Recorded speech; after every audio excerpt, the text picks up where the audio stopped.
बऱ्याचशा महिलांना गोडाधोडाचे पदार्थ बनवायचे म्हटलं, मिठाईचे प्रकार बनवायचे म्हटलं, की असं वाटतं खूप काही सामान लागतं, जराशी अवघड प्रोसेस असते. पण तुम्हाला खरं सांगू, आजची ही जी आपण बर्फी बनवतोय ना, ती अगदी सोपी आहे, घरगुती साहित्यात तयार होते आणि सध्याला तर आंब्याचा सीझन आहे म्हटल्यानंतर ही बर्फी प्रत्येकाच्या घरात व्हायलाच हवी. त्यामुळे मला खात्री आहे व्हिडिओ पाहिल्यानंतर तुम्ही लगेचच आजची ही रेसिपी बनवायला घ्याल.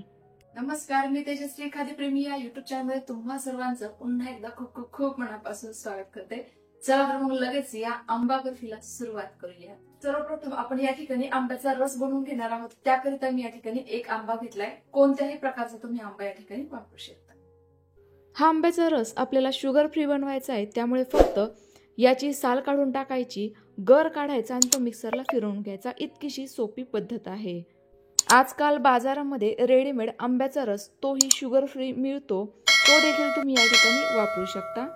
आता जवळच अक्षय तृतीया येते, तर तुम्ही अक्षय तृतीयेनिमित्त देखील ही आंबा बर्फी नक्की ट्राय करून बघू शकता. अगदी घरगुती साहित्यातच तयार होते. आंब्याचा संपूर्ण रस काढून झालेला आहे, तो मी मिक्सरला फिरवून घेते, म्हणजे यामध्ये गाठी राहणार नाही. सोबतच पूर्वतयारी देखील करून घेते. एका ताटाला थोडंसं तूप मी लावून घेतलंय. आता एक जाड बुडाची आणि पसरट आकाराची कढाई गॅसवर ठेवली. गॅसची फ्लेम एकदम कमी केली. आता यामध्ये घालूयात पाव कप तूप. तुपाऐवजी डालडा पण वापरू शकता. आता या ठिकाणी मी मेजरिंग कप वापरतेय. तुमच्याकडे मेजरिंग कप नसल्यास एकच वाटी प्रत्येक साहित्य मोजण्याकरिता वापरायची.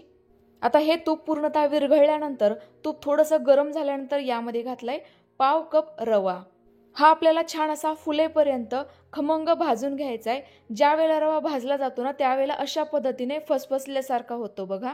तुम्हाला देखील असाच भाजून घ्यायचा आहे, ज्यामुळे बर्फीला टेस्ट आणि टेक्स्चर दोनही छान येईल.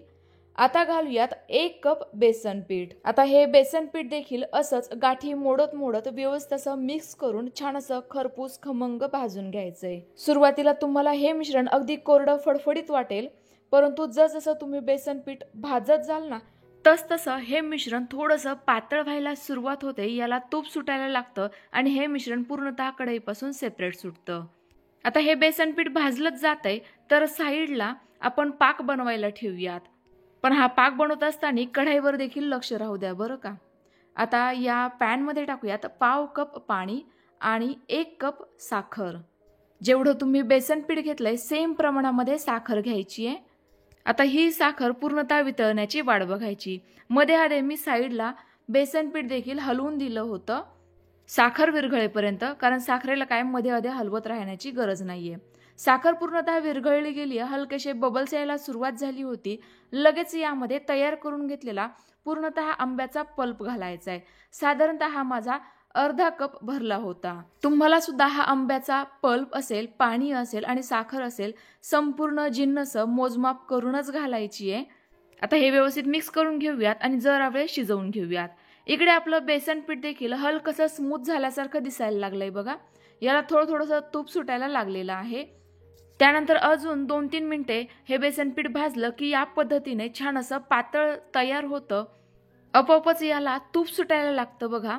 या पद्धतीने आपल्याला हे मिश्रण व्यवस्थित असं भाजून घ्यायचंय. तेव्हा कुठे आपल्या बेसन बर्फीला जरा सुद्धा उग्र वास किंवा उग्र चव येत नाही. बेसन पिठाचा छान असा खमंगपणा येतो. एवढ्या वेळामध्ये बघा आपल्या या मिश्रणाला छान अशी उकळी आलेली आहे. हलकेसे आंब्याचे गर तुम्हाला यामध्ये दिसत असेल, पण हे मुद्दामच राहू द्यायचे. आंबा बर्फी खाताना जास्त टेस्टी लागते.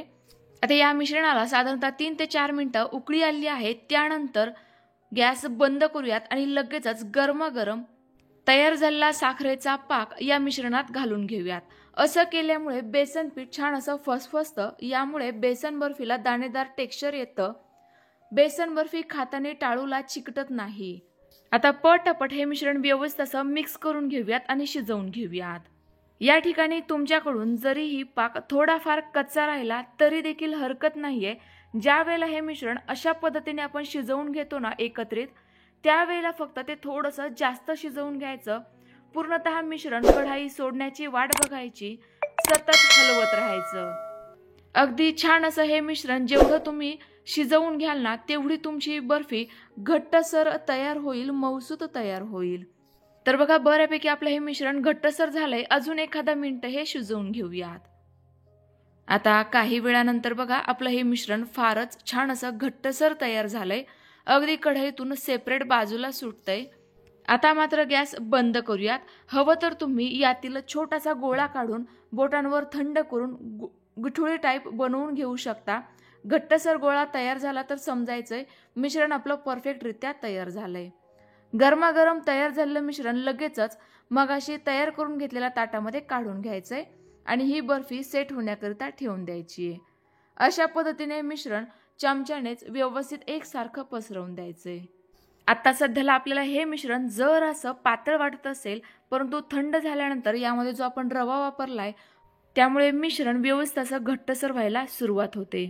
जरीही तुमचं मिश्रण थोडंफार सैलसर राहिलं असेल तर हे ताट अर्धा तासाकरिता फ्रीजमध्ये ठेवून द्या. अगदी छान अशी घट्टसर बर्फी तयार होईल. आता यावरून सजावटीकरिता थोडेफार पिस्त्याचे बदामाचे काप घातले आणि गुलाबाच्या पाकळ्या घातल्या. आता 15 मिनिटं हे साईडला ठेवूयात. तर बघा 15 मिनिटानंतर आपलं हे मिश्रण बऱ्यापैकी सेट झाल्यासारखं दिसायला लागलंय. अजूनही पूर्णतः सेट झालेलं नाहीये, फक्त हलकंसं थंड झालंय. लगेच याच्या वड्या पाडून घेऊयात, कारण हे मिश्रण जास्त घट्टसर झालं तर वड्या व्यवस्थित कापता येत नाहीत. तर सुरुवातीला ताटाच्या ज्या कडा आहेत ना त्या पहिले सैल करून घेतल्या आणि आता चौकोनी आकारामध्ये ही वडी एकसारखी कट करून घेते. तुम्हाला हवं असेल तर डायमंड शेपमध्ये देखील वडी कट करून घेऊ शकता तुमच्या आवडीप्रमाणे.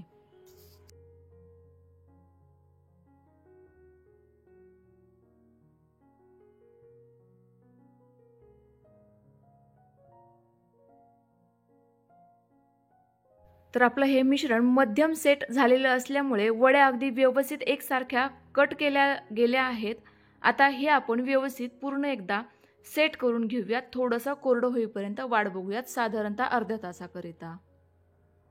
आता काही वेळानंतर आपली ही वडी मस्त अशी परफेक्ट सेट झाली आहे. तुम्हाला काढून दाखवते. बघा काय मस्त ताटातून सेपरेट निघाली आहे. अगदी व्यवस्थितरित्या तयार झाली आहे. उलटण्याने किंवा चाकूच्या मदतीने तुम्ही एक एक करून अशा पद्धतीने ही वडी काढून घेऊ शकता. सुरुवातीच्या 1-2 वड्या काढायला फक्त त्रास होतो, परंतु नंतरच्या एकसारख्या वड्या अखंड निघतात, कारण ताटाला आपण सुरुवातीलाच तूप लावून घेतलेलं होतं. मी या अगोदरच अक्षय तृतीया विशेष सांजोऱ्याची पुरी कशी बनवायची, आमरस पुरी कशी बनवायची याची रेसिपी शेअर केली आहे. अक्षय तृतीयेला तुम्ही जर या पद्धतीचा नैवेद्य बनवत असाल तर त्या रेसिपीज देखील तुम्ही नक्की बघा, नक्की ट्राय करून बघा. तुम्हाला आलेले अनुभव माझ्यासोबतही शेअर करा.